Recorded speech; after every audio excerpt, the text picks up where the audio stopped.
She wanted to go to Africa because she had heard of the desperate need. She applied to the Presbyterian Board, and they said they had no openings for a black missionary. Just think of it. No openings in Africa for a black missionary on a black continent. She said it was the cruelest disappointment of her life. So Bethune refocused and poured her energy into education. She became a teacher and eventually met fellow teacher and minister Albertus Bethune, who would later become her husband. Together, they would educate black children in South Carolina and Georgia before moving to Florida just before the turn of the 20th century. Settling first in Palatka, Mary McLeod Bethune taught for 5 years at 2 schools before setting her sights on Daytona Beach. There, Dr. Bethune's dream was to start a school of her own for young African-American women. Years later, she spoke about it on an episode of radio show This Is Your Life, recorded in 1949. I had $1.50 in cash, but I had faith in God. I believed in my people, and I had confidence in Mary McLeod Bethune. So, in 1904, with just $1.50, Dr. Bethune opened the Daytona Industrial and Educational Institute with 5 students and her son Albert. Dr. Bethune and the students sold food and baked goods to supplement the school's finances. They also did outreach to organizations within the community, courting wealthy whites for not only donations, but to sit on the school's board of directors, a key move by Bethune that would put her in contact with influential people across the U.S. But education wasn't her only passion. So was activism. Democracy is for me and for 12 million black Americans a goal toward which our nation is marching. It is a dream and an ideal in whose ultimate realization we have a deep and abiding faith. Dr. Bethune would go on to found as well as head several influential civil rights organizations, including the National Council of Negro Women and the National Association of Colored Women. She also served as vice president of the NAACP. And always focused on children, Bethune lobbied for black youth, co-founding the United Negro College Fund, which to this day provides scholarships for black students, as well as scholarships for the nation's historically black colleges and universities. Dr. Bethune also understood the power of the vote. She was a suffrage movement member working to first help white women secure the vote. When women got the vote in 1920, she had a class. She had a class to educate women on how you vote, what is involved in the process, and she led a delegation down to the polls. When Jim Crow laws in the South created obstacles for black men to vote, Dr. Bethune's school provided tutoring for voter registration literacy tests, fundraised to help pay poll taxes, and held voter registration drives. As we have been extended a measure of democracy, we have brought to the nation rich gifts. We have helped to build America with our labor, strengthened it with our faith, and enriched it with our song. But even these are only the first fruits of a rich harvest, which will be reaped when new and wider fields are opened to us. Dr. Bethune's work would also take her to the White House. After developing a friendship with First Lady Eleanor Roosevelt, Dr. Bethune went on to influence FDR's presidential administration, even forming the Federal Council on Negro Affairs, a coalition of the leaders of prominent black organizations who would then go on to advise the president. Dubbed the Black Cabinet, they lobbied FDR on issues specifically facing black people in America. In all, Dr. Bethune would advise 5 presidents. She enjoyed a long friendship with Eleanor Roosevelt, the two considering each other peers. Their relationship an example of the type of racial harmony Dr. Bethune worked toward her whole life. This is Eleanor Roosevelt speaking of her friend in 1955. I have come to admire and respect you and to love you for the spirit that goes in to all your work for all people. Mrs. Bethune is off to the San Francisco conference as a special consultant. You can understand now why Dr. Bethune's work and influence would take her across the globe. One of her trips to Europe led to an encounter with what would become one of the most iconic symbols of her legacy, the Black Rose. Bethune historian Dr. Sheila Fleming. She saw this very dark, what looked like a black rose. And she began to think about God's diversity and how important it is for all of us to get along like a garden in terms of humanity being a garden and God making different people looking different, although they're the same. They're a rose, but they have different colors. She came back to Bethune-Cookman and started calling her students Black Roses. It's a term of affection still used to this day, and the name of a society that works in service of Dr. Bethune's mission of serving children. Her experiences and influence culminating in her invitation to the founding of the United Nations. Dr. Bethune, the only Black woman present. Mary McLeod Bethune died in 1955. She was 79 years old. Her funeral was held on campus, and she's buried on the grounds of Bethune-Cookman University. Bethune's final message, her last will and testament. It's become a cornerstone of her legacy. It reads, "I leave you to love. I leave you to hope.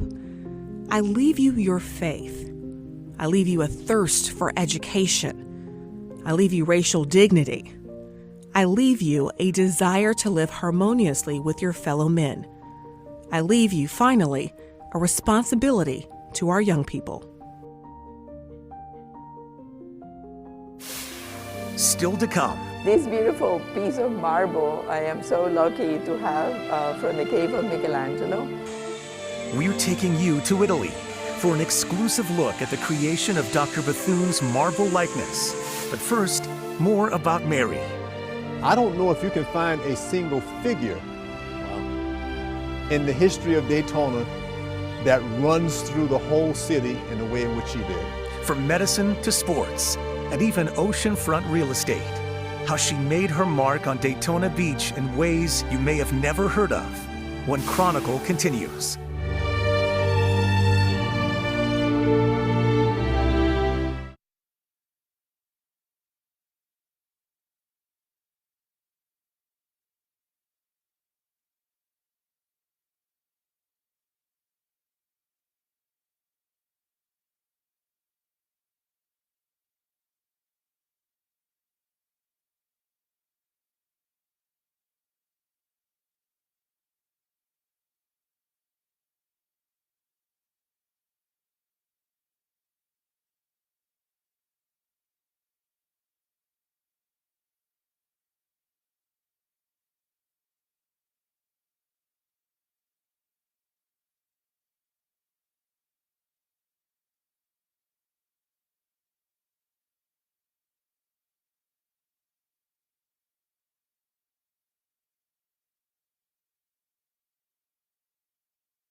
Only on West 2.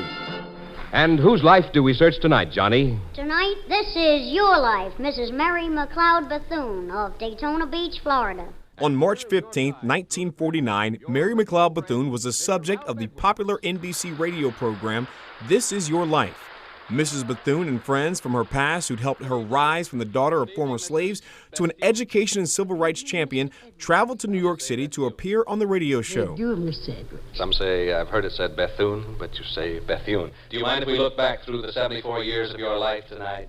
I shall be happy to have you so do. Oh, I'm glad you don't mind, because this is the story of a great dream and the people who helped to change it to reality. This is the story of Mary McLeod Bethune. You can hear the full 24-minute program on the Chronicle page of WESH.com. Welcome back to the life and legacy of Dr. Mary McLeod Bethune. Dr. Bethune's school, now a university, put her on the path to become both a national and international leader of her time. But her heart was always right here at Daytona Beach. And Dr. Bethune's work in this community was groundbreaking and in some cases changed the course of history.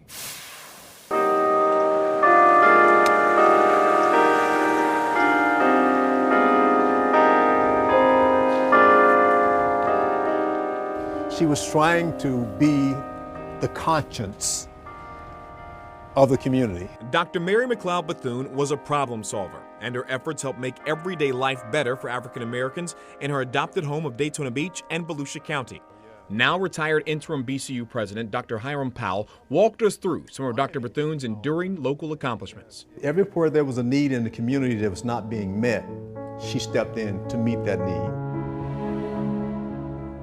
At the turn of the 20th century in Florida, segregation kept ailing black men, women, and children out of hospitals. When one of Dr. Bethune's students at her girls' school was terribly sick from appendicitis, she was turned away by the local hospital. After being persuaded by Dr. Bethune, the young woman was treated on the back porch of the hospital. That indignation moved Bethune to found McLeod Hospital, where any person, regardless of color, could seek medical help. One of the old hospital buildings still stands on the corner of campus. Another place Dr. Bethune helped open to all, the beaches. While today we have Bethune Beach, it's a place Dr. Bethune once again made happen. Bethune Beach came about because there was no place that colored people, it was the title at that time, could go. And so she was able to petition the city or county to be able to give them a place so that they wouldn't, and that was typical practice in those days, if we don't want you to come where we are, we will give you a place where you can go. Dr. Bethune always found a way to create change, and sometimes that meant going toe-to-toe with danger. When Dr. Bethune was helping to educate and mobilize black men to vote, she placed herself in the crosshairs of the Ku Klux Klan. The Klan marched on Bethune's campus twice in the early 20s, and that final time they were met by the school's matriarch in the quad with all campus lights turned on the night riders. Because normally, there was an inherent fear of colored people for white people. And they would run, they would hide, whatever was going on, they would disband it. Dr. Bethune didn't do that. She opened the door, she stood out, had the kids surrounding her, and she stood and faced them face to face. She didn't approach them or do anything to move towards them or threaten them, but she just had that look of, we won't be moved. Fourth inning, no score, Brooklyn up, and Jackie Robinson pokes one into the left field. Dr. Bethune's work and influence in Daytona Beach helped pave the way for something most would not connect her with, baseball. Her efforts to create inclusion made a moment in history possible, March 17, 1946, when Jackie Robinson broke the color barrier in Major League Baseball. So she was a forerunner in helping to facilitate the challenges that, at that point again, that colored people were having as they struggled to advance themselves. If you've ever wondered why it was Daytona Beach where Jackie Robinson played the iconic first game, sports writer Wendell Smith sums it up pretty well.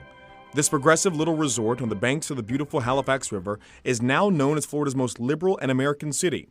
The healthy racial atmosphere can be attributed to the excellent work done by the faithful and energetic Mary McLeod Bethune. Now, Jackie Robinson came here when I was in 9th grade, and he spoke to us in an assembly meeting. And he talked about basically the same thing that Ms. Bethune talked about being prepared. Harold Lucas Jr. was just a boy watching and learning in 1946 from Jackie, but also Mrs. Bethune, as he calls her. And I almost looked at Ms. Bethune as my grandmother or my aunt. I spent many nights in her home because my daddy would be over there taking dictation or doing something or sending out letters to different donors and all. She was a tough person now. Don't think that because she spoke softly that she was not a negotiator. Mr. Lucas's father was Dr. Bethune's Guy Friday, an assistant secretary and right-hand man. He spent countless nights in her house at what is now the center of Bethune-Cookman University's campus, listening and watching as Dr. Bethune found problems and solved them. Her influence, despite what happened on campus, reached far beyond here on campus. I don't know if you can find a single figure in the history of Daytona that runs through the whole city in the way in which she did. This has been a journey, and a very long journey, and many people have taken part in this journey to get us to where we are today. Making sure Mary McLeod Bethune became Florida's choice for Statuary Hall. The details behind this grassroots campaign, waged from Daytona Beach to Tallahassee. That's next on Chronicle, the life and legacy of Dr. Mary McLeod Bethune.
Welcome back. As stunning as this statue of Dr. Mary McLeod Bethune is, this 3-ton sculpture also carries with it a heavy meaning and message. Dr. Bethune, a black woman and civil rights leader, replaces in Statuary Hall the likeness of a Confederate general who's represented the state of Florida there since 1922.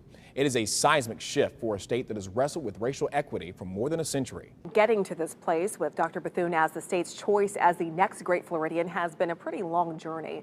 It's the culmination of a grassroots campaign fueled by determination and faith. We are rising out of the darkness of slavery into the light of freedom. It is a big deal. You're talking about a black woman who was the first in her family born free, replacing a Confederate general. This dream, this idea, this aspiration, this is what American democracy means to me. It's true. Dr. Mary McLeod Bethune's greatest posthumous honor comes with immense weight, replacing Confederate General Edmund Kirby Smith as one of Florida's 2 representatives in Statuary Hall. That honor set in motion by tragedy. To say our thoughts and prayers are with them and their families and their community doesn't say enough to convey the heartache and the sadness and the anger that we feel. The 2015 racially charged mass shooting inside a black church in Charleston, South Carolina. I think that the Charleston shooting allowed America to realize that we have not come as far as we thought we had. And people started saying, hey, we've got to do something. In the aftermath of the Charleston shooting in 2016, then Florida Governor Rick Scott signed legislation to replace General Smith in Statuary Hall. It was an opportunity Dr. Bethune's supporters and alum did not overlook. And we knew that we had to start sending letters or doing something to have a massive campaign. A grassroots effort sprung forth, and Daisy Grimes was a driving force behind it from day one. We started this campaign with the students at Bethune-Cookman and faculty and staff and people in this community. The BCU graduate and at one point the university's director of legacy remembers the first obstacle was convincing people it was even possible. Nobody ever thought that the state of Florida would replace a Confederate general with a black woman. That was just a real issue. First, the state held a public vote to narrow down the list of potential replacements. Here are our initial selection results. Dr. Mary McLeod Bethune with 4 votes. From there, the selection committee created a short list. Dr. Bethune, Marjory Stoneman Douglas, an author, women's rights advocate, and environmentalist known for her work protecting the Everglades from development, and George Jenkins, the founder of Publix grocery stores. But after hundreds, maybe even thousands of conversations, phone calls, letters, and meetings, the advocacy for Dr. Bethune was swelling and now coming from inside the state legislature. 3 men led the charge: former Democratic State Senator Perry Thurston and Daytona Representatives Republican Tom Leake and then Democratic Representative Patrick Henry, a BCU alum. We started banging on doors, knocking on doors, and talking to state reps. Even from some of the really strong conservatives, they liked the idea once I presented all the things that she had done. And bipartisan support was a must with a Republican-controlled legislature. She's the embodiment of bipartisanship, and it seemed like something that everyone should be able to get behind. Republican Representative Tom Leake, working alongside Henry, first helped sway the members. Was it hard to convince others in your party, the speaker, for example, was it hard to convince them? No, really the issue is not, it wasn't difficult to convince anybody. It was the more difficult issue is making it a priority. We get 60 days to move things forward, and so only the high priority issues really get to move forward.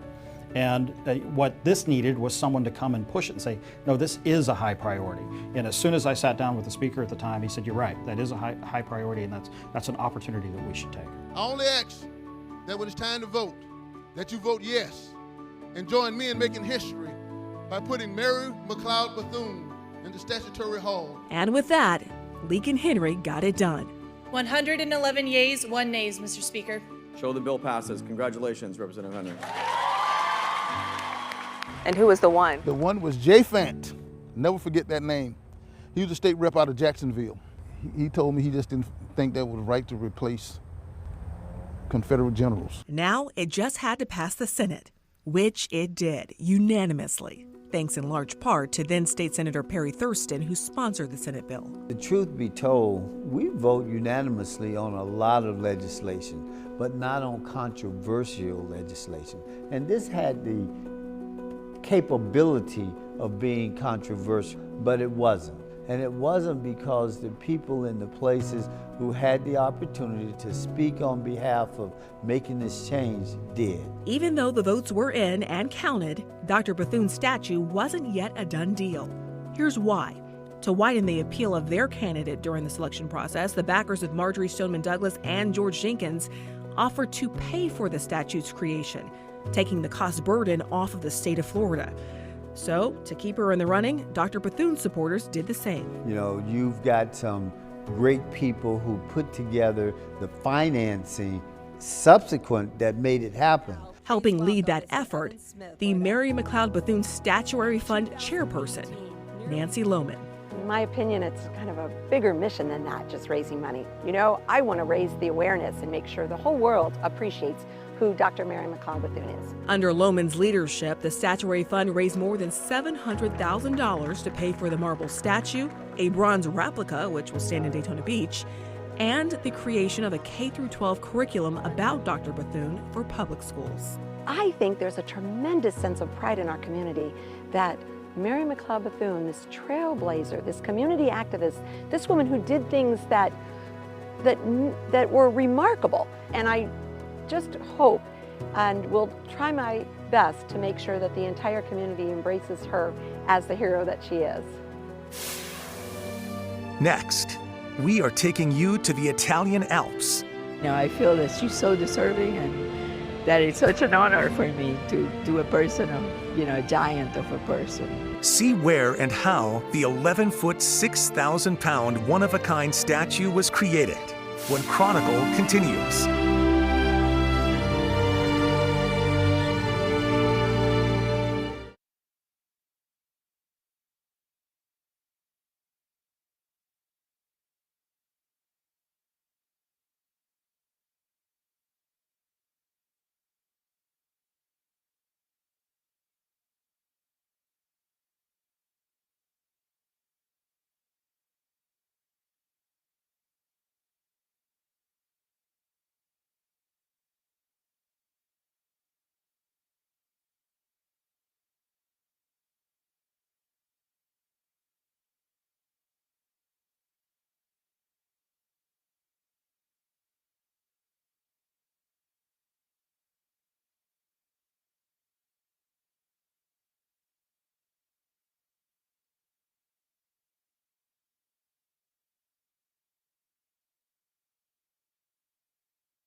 I've been the dreamer, but oh, how wonderfully you have interpreted my dream.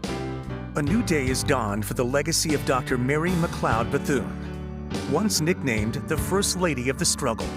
Dr. Bethune's life, dedicated to helping African Americans achieve better access to education and equality, has borne tremendous fruit. And now she stands at the gateway of democracy in Washington, D.C. We continue our look at how this memorial to Dr. Bethune, a glorious statue carved of the world's best marble, came to be. Here again are Stuart Moore and Summer Knowles. After being selected as the symbol of Florida to stand in the U.S. Capitol, work immediately started to create a masterpiece that was fitting of this dynamic, trailblazing leader. It will require a sculptor with the same heart and passion as Dr. Bethune to capture her essence and create a work of art that rivals the greats. As it turns out, this artist is just as unique as the subject, a woman, also a minority, working in a male-dominated field. Sheldon Dutez introduces the master sculptor responsible for Dr. Bethune and shows us how this towering symbol came to be.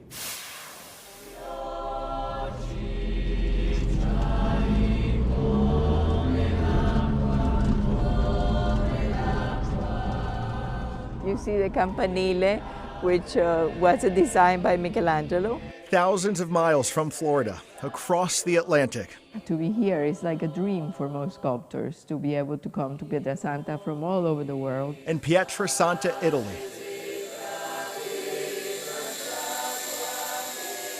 Is where Dr. Mary McLeod Bethune was reborn. At the hands of master sculptor Nilda Comis. I feel that she's so deserving and that it's such an honor for me. It's been a really wonderful experience. Nilda is the artist the state of Florida chose to create Dr. Bethune's Statuary Hall likeness. The West Palm Beach resident beat out 9 others, all men, for the honor. It was her specialty, working with marble, that landed her the coveted role. All of the others wanted to cast Dr. Bethune in bronze, not Nilda. It's like the biggest honor in history that you can give a person is to do a sculpture in marble. Which brings us back to Pietrasanta. Nestled in Tuscany, Pietrasanta is where the world's best marble sculptors work, like Michelangelo. You see that area that is sort of yellowish, zigzag back there? That is the area of Statuario. I believe this is where the David came from. It's also where the world's best marble is found, in the caves of the Apuan Alps. We're very, very lucky that such a piece, because this type of marble is what all sculptors look for. Getting to this final version of the monument of Dr. Bethune took years of preparation. Before Nilda could even begin to envision her creation, I always like to know the person. She needed a sense of who Dr. Bethune was. Nilda began with Bethune's relatives and her early life in South Carolina. I was invited by her niece to come up to Maysville. And so I went to where she was born. She took me to the log cabin and to the church where she used to go. Nilda then spent time at Bethune-Cookman. She also entered Dr. Bethune's home and had rare access to BCU's Bethune Library Archive, which is off limits to most. But she also wanted to make sure that this statue captured Dr. Bethune's essence. I have always been a dreamer. Every one of these projects started as a dream. When I heard her voice, I was just like, it was very emotional for me to hear her voice. It was necessary to make others see that these dreams can come true. She's very soft-spoken, but very direct in what she was saying. My daughters, those of you who are scattered over America and other parts of the world, I've been the dreamer. But oh, how wonderfully you have interpreted my dream. You are interpreters. Dr. Bethune's audio recordings from interviews and speeches like these helped Nilda determine the statue's expression and posture. A slight smile of like kindness, but satisfaction of what she's done. And that's why I decided I would do her at an age where she had already been in Washington, D.C. Armed with the sound of her voice, photographs that spanned her life, and experiencing her surroundings, Nilda began to create. She started with a 12-inch model. I brought this first model, which I made in Fort Lauderdale in my studio there in Florida, using plastiline. Eventually, Nilda moved her work to her studio in Pietrasanta, where she carefully collected the last large slab of statuary marble mined from the caves Michelangelo used for his famous works. Honed for months in Pietrasanta, every detail of Dr. Bethune's likeness has meaning. She is wearing a stately cap and gown symbolizing her lifelong commitment to education.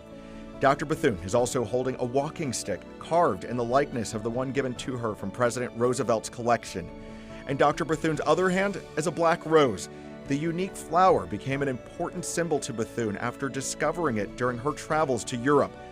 And supporting Mary McLeod Bethune as she stands tall on her pedestal is a stack of books, a symbol of her love of learning. Each one is inscribed with a tenet from her last will and testament. It is challenging because it's very physical.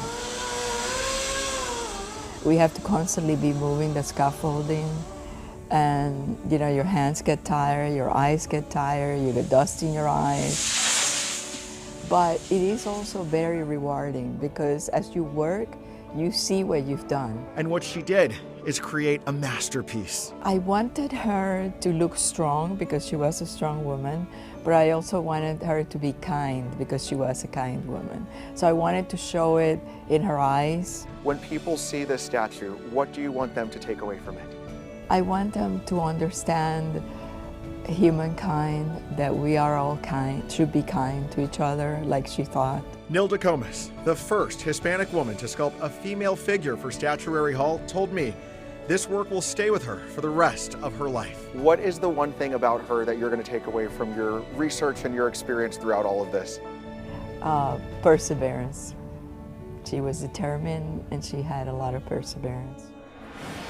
After Nilda completed her work, the statue received a customary blessing and send-off from Italy. Present for that event, members of the statuary committee, as well as Bethune-Cookman University's leadership and students. The masterpiece was then crated and shipped to its next destination, Daytona Beach. When we come back, how the hometown crowd celebrated Dr. Bethune's return and what it was like to be there. I can't even put it into words. It's more of a feeling. How the moment moved the crowds who paid homage to a woman they call their hero.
It was a warm welcome home for Dr. Mary McLeod Bethune as her statue was paraded through Daytona Beach on its way to going on display here in Central Florida.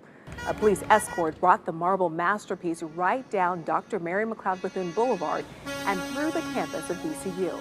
Its final destination right here at the Daytona Beach News Journal Center. As soon as that big rig pulled in, the process of unloading the precious cargo began. Now, it took crews 10 hours to unload, uncrate, place, and perfect Dr. Bethune's stunning likeness. At one point, even repositioning it based on feedback from master sculptor Nilda Comas. And then the moment 3.5 years in the making, the unveiling of Mother Mary. Now, for 2 months, Dr. Bethune's tribute stood right here in Daytona Beach for the public to marvel at. And thousands did, making the trip from across Florida and some across the country to bask in history. Michelle Imparato found out what the experience meant to them.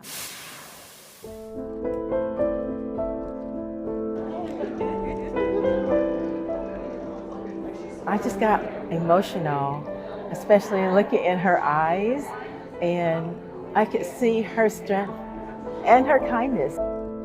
I can't even put it into words. It's more of a feeling. My first thought was I was blown away. Only something truly special, someone truly special, can elicit such emotion. And she was a trailblazer, civil rights pioneer, a champion for education for all Black people. Dr. Mary McLeod Bethune was so much to so many. She's like my legacy. My entire family went to Bethune-Cookman University. I'm living proof of what she's speaking, of what she taught. So I'm just excited to be here. Oh my God, I mean, she's peering into your soul, and you're standing there saying, I feel as though I've done well. we should take a picture. Admirers from near and far came to the Daytona Beach News Journal Center to see up close the marble statue in Dr. Bethune's likeness, made to stand tall and represent Florida in Statuary Hall in Washington, D.C. It's big, and it's someone who looks like me as a Black woman. The significance of this moment in time, of a Black woman, the first to be chosen to represent a state, isn't lost on those who took in the exhibit. A powerful statement that Dr. Bethune's tireless work made a lasting impact and that her legacy lives on. It's not only for Black people, but for white people to understand the struggle. And I think part of the problems that we have today is because of the lack of knowledge and also the lack of empathy for what people have gone through. It keeps it alive. It keeps it alive, even the work that she did back then and the fact that it's still so relevant today. And that's right, it's a negative and a positive, because you would think we would be so much further along today, so many years later. But the positive of it is that it makes us remember that the journey continues. The message continues. There's still a lot of work to be done.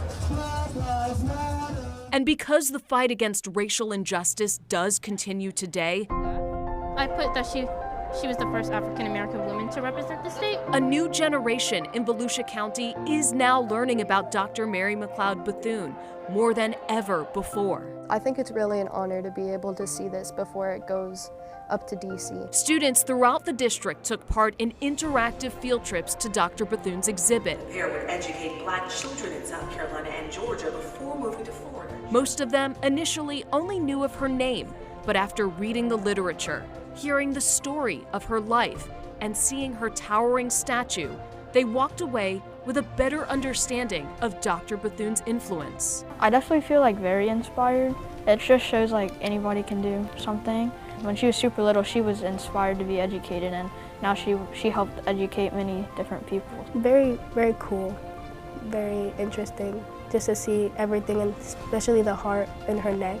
The marble statue was only in Daytona Beach for a few months, but it sparked meaningful conversations about equality and representation. She's the first African American woman to go there, and it made me really happy, because the more representation that we get, the more we can get in life without being discriminated against. What the students learned here will last. Volusia County is working with the state of Florida to create a new curriculum about Dr. Bethune for all Florida students. We have plans to develop an elementary, middle, and high school curriculum based around Dr. Mary McLeod Bethune and the statue project. and that way, it'll be available to our students at all 3 grade levels, so that they really do have a greater understanding of the impact that she had.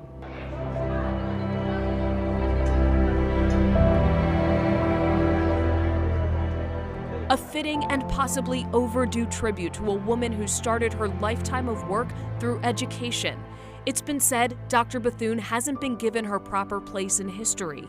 Now, nearly 70 years after her death, her statue is seen as unifying and historic, a tribute to begin to finally give her the recognition she deserves. I just think it will inspire all young girls, everyone who sees it. I'm just so proud, so happy. She's amazing. She's amazing, still affecting people to this day.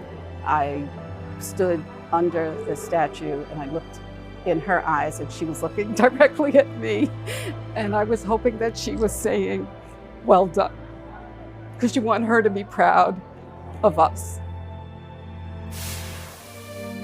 May I thank you, my friends. This is a very moving moment for me. Next, a moment years, but truly decades in the making. Come along on the final leg of this incredible journey as Dr. Mary McLeod Bethune ascends to her place of honor in the U.S. Capitol.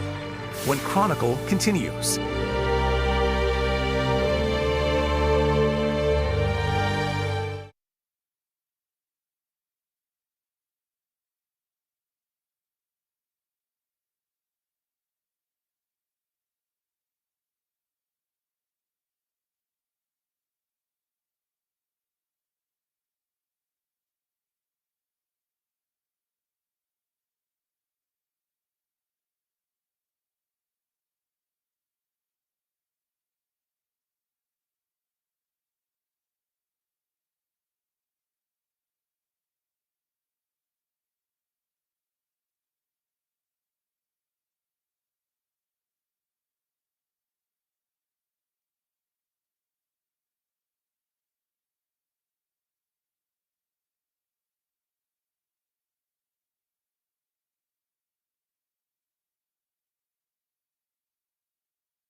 In total, more than 15,000 people visited the Dr. Bethune statue while it was on display in Daytona Beach.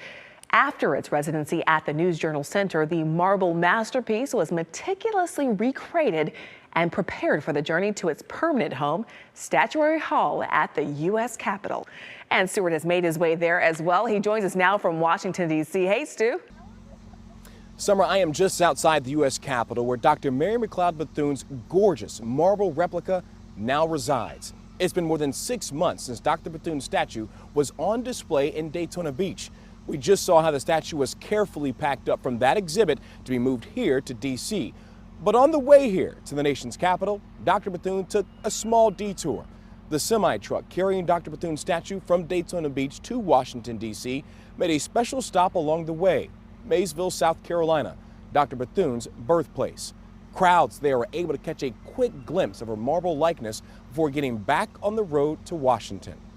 And now, here we are, the culmination of so many years of perseverance, made possible through the sheer determination of so many people determined to see Dr. Mary McLeod Bethune take her rightful place in American history.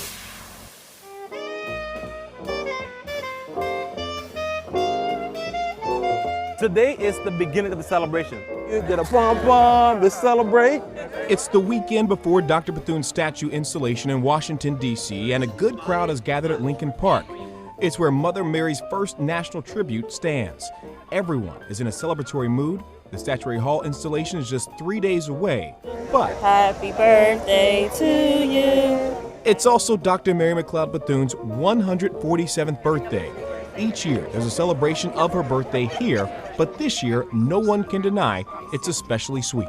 My heart is just filled with pride right now. Crystal Leidy is a Daytona native and BCU grad who now lives in Maryland. She's part of the alumni group that puts on the annual gathering. She came home to Daytona Beach last fall to see the statue. I am just proud to be a part of that legacy, hoping that this helps to continue her acknowledgement on a national level. We're so glad that you're able to be with us today. We're going to board the buses. The next day, the celebration of Dr. Bethune continued with a very special trip around the nation's capital. I never had a chance to really experience Dr. Bethune's life in Washington, D.C. And so when I heard that they were going to do a bus tour, I had to get on it. I wanted to make sure we had a full scope of who she was, not just in Daytona Beach, Florida, but also in our nation's capital. Led by the National Park Service, alum and admirers of Dr. Bethune boarded buses to see spots connected to and by Bethune. Our first stop will be Asbury United Methodist Church. Each location provided more insight into this groundbreaking and forward-thinking leader's life. Now, she comes to Washington, D.C. in 1935, which is actually the same year she starts the National Council of Negro Women. The Park Service maintains the Mary McLeod Bethune Council House. It's where Dr. Bethune lived during her time in the nation's capital and is now a National Historic Site. Every location had meaning to the work Dr. Bethune undertook. Director of the Division of Negro Affairs of the National Youth Administration, the first black woman to head a federal agency. Wow, that's awesome. As inspiring as this tour is, the purpose of the pilgrimage is almost at hand. At the nation's capital, work is underway to give Mary McLeod Bethune a new home in D.C. First crews with cranes, then dollies through doorways. The unassuming wooden crate rolled through the rotunda would take more than 10 hours to unload. Precious cargo, priceless art, purpose beyond measure. The meticulous process leading up to the moment Dr. Mary McLeod Bethune and the state of Florida make history. It is my privilege to welcome you to Statuary Hall as we celebrate a pioneering and patriotic American, the pride of Florida and America, Dr. Mary McLeod Bethune. Well, I am proud to be a Floridian this morning, because the people of the state of Florida have sent the great educator and civil rights leader, Dr. Mary McLeod Bethune, to represent our dynamic and diverse state. During a 1948 event with the National Council of Negro Women, Dr. Bethune said, "In my final years of my life, I dare to work for the dream of a memorial for all women, because the time has come for it, and it is worth a cause worth sacrificing for." Well, That time has come. That time is now. That day is today. The KKK, after the school was up and running, came marching on the small girls' school with torches, with robes, on horseback, and she stood alone at the gate and stared them down and stood them down. Madam Speaker, in my military career, I've seen some tough cookies, some tough women. I guarantee you this is the toughest one in the hall today. And I remember as a little girl listening to my mother and my father talk about a black woman, a woman who looked like us, who started a college. As I listened to my parents tell the story, it seemed impossible. But Dr. Mary McLeod Bethune made what seemed impossible possible. Dr. Bethune takes her rightful place here as we honor a legendary American. In doing so, we ensure that young people, all young people, but especially young black women, girls, come to this Capitol and they see a reflection of our nation's beautiful diversity, beautiful success, and greater possibilities for them in their future. It is a glorious day in the capital of the United States. Thank you all for making it so. Thank you.